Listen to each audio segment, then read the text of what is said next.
Ang administrasyon ni President Donald Trump ng Amerika ay nagpato ng sanctions sa 4 na judges ng International Criminal Court o ICC. Ito ay dahil sa pag-issue ng ICC ng arrest warrant para kay Israel Prime Minister Benjamin Netanyahu at ang desisyon to open a case sa alleged war crimes ng US troops sa Afghanistan.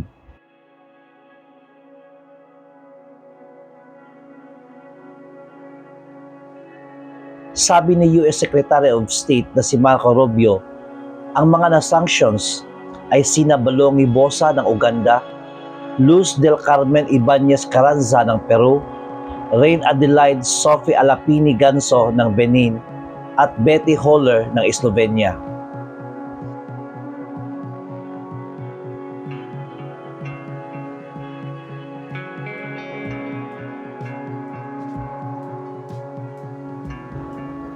Si Alapini Ganso ay isa sa mga judges na humahawak sa kaso ni dating Pangulong Duterte sa ICC.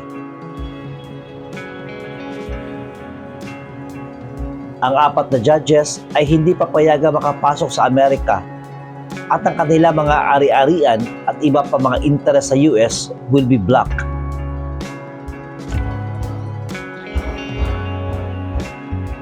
Ito daw na mga ICC judges, according kay Rubio, were actively engaged in legitimate and baseless actions targeting America, Israel, and its allies.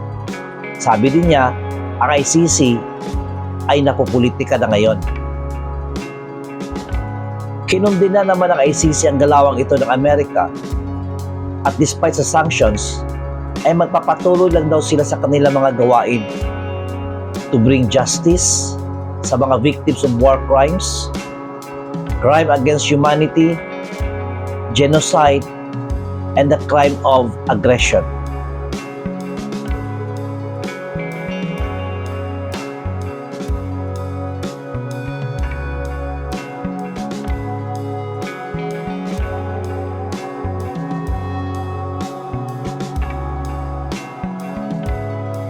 Hindi rin lingid sa lahat na si dating President Rodrigo Roa Duterte ay nasa custody ng ICC ngayon at nasa Hague, Netherlands.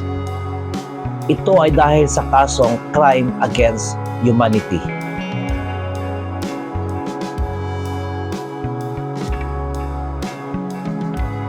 Dati nang pinatawag ng Amerika ang ICC Chief Prosecutor na si Karim Khan.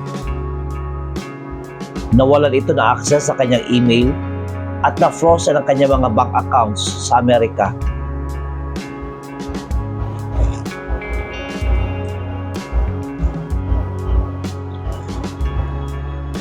Hindi naman member ang Amerika at Israel sa ICC.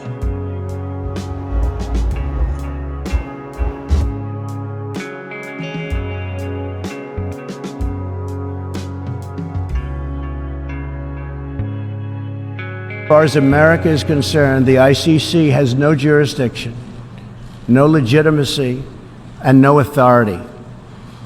The ICC claims near universal jurisdiction over the citizens of every country, violating all principles of justice, fairness, and due process.